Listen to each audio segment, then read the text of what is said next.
Turkey's heartland, the high plateau of central Anatolia, has been inhabited for at least 8 millennia.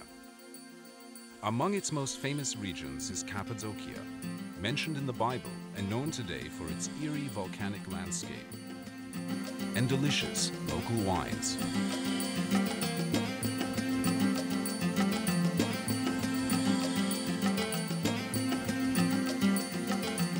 When Mount Erciyes, near Kayseri, was an active volcano, it spewed tons of lava and volcanic ash over the region.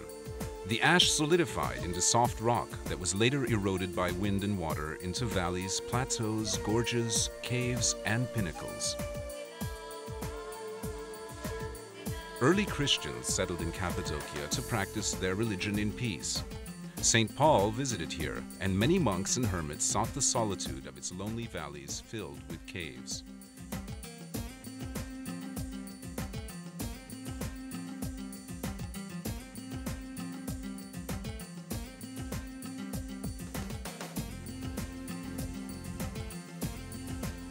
Today, Cappadocia is Turkey's most visually striking region. Visitors come from around the world to tour the Göreme Open Air Museum, a World Heritage Site sheltering dozens of medieval cave churches. Many of the church interiors are decorated with colorful frescoes of religious scenes. Perhaps the finest are the dark church, called Karanlık Kilise in Turkish, and the Church of the Buckle, or Tokalı Kilise.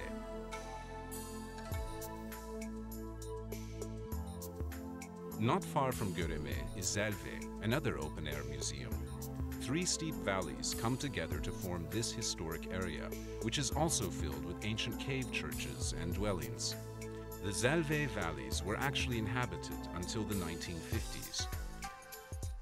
By that time, erosion had threatened the structural integrity of many caves, and there was a risk of collapse, so the inhabitants were resettled nearby.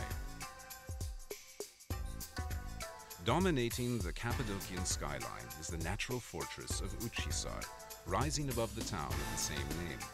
This great rock promontory, 60 meters high, was hollowed out and made into a fortress by early settlers. Today, visitors climb to the top through a system of caves and passages to enjoy the spectacular panoramic views from the top. The town of Avanos, on the banks of the Kızılırmak River, is famous for its colorful Cappadocian carpets and red clay pottery.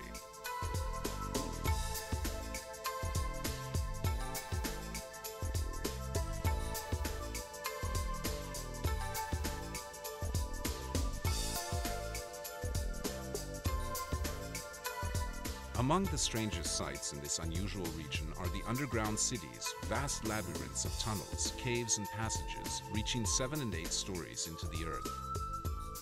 They were inhabited during the 7th and 8th centuries by local Christians seeking refuge from invading Arab armies.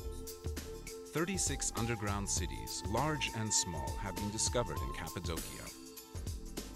Each underground refuge has kitchens, wine and olive presses, dining halls, stables, sleeping rooms, storage areas, deep wells, ventilation shafts, and even churches.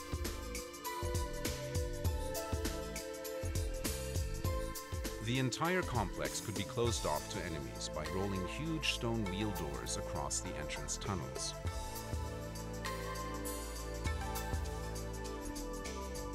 Konya, to the west of Cappadocia, was an important city in Roman times.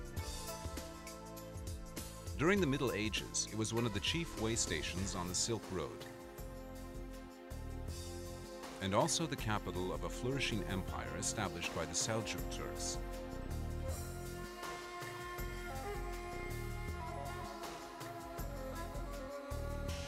At the height of the Seljuk power of the 13th century, Konya was home to Mevlana Celaleddin Rumi, one of the world's greatest mystic poets and philosophers. Rumi's disciples became the whirling dervishes, Sufi mystics who seek spiritual communion with God through a captivating circular dance.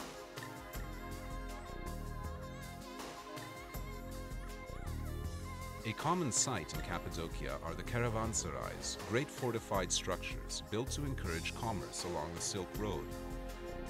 Wealthy Seljuk Turkish benefactors, both men and women, provided funds to build them. They also provided daily food for caravaneers, fodder for the animals, mosques for worship, baths, and medical and veterinary care. Caravanserais were built about 20 kilometers apart, a day's travel by camel caravan. Over 100 of these fine buildings can still be seen in Turkey, many of them in Cappadocia.